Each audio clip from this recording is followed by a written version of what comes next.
Bulletin میں ایک بار پھر خوش آمدید۔ سعودی عرب میں پاکستانی ایگزیکیٹیو فورم کے لیڈیز چیپٹر کا آن لائن اجلاس منعقد کیا گیا، جس میں کاروباری شعبے میں کام کرنے والی خواتین نے شرکت کی۔ مقررین نے کہا کہ دور حاضر میں خواتین کا کردار اہم ترین ہے اور اسے مزید مؤثر بنانے کی ضرورت ہے۔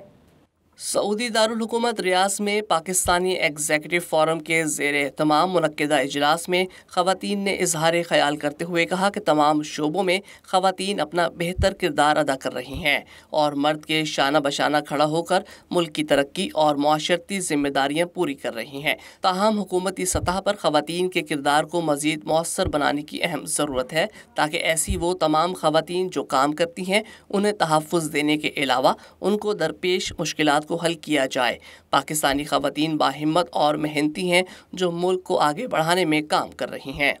پاکستانی ایگزیکٹو فورم کے صدر منیر احمد شاد نے کہا کہ ہماری خواہش ہے کہ پاکستان ذاتی کاروباری خواتین کی پروڈکٹ کو سعودی عرب سمیت مڈل ایسٹ بھر میں متعارف کروایا جائے، جس کے لیے مڈل ایسٹ بھر میں ممبران کو متحرک کیا جا رہا ہے کہ وہ معیاری اشیاء کے فروغ کے لیے کام کریں تاکہ خواتین کی حوصلہ افزائی ہو سکے اور ان کا کام پاکستان سے بھی باہر متعارف ہو سکے۔ تقریب سے ایمن خان، آزمی ناصر، حافظ کیسر سعید، مریم زاہد، جویریہ اسد، صبا، ارمان، فضا بشیر اور دیگر نے بھی خطاب کیا۔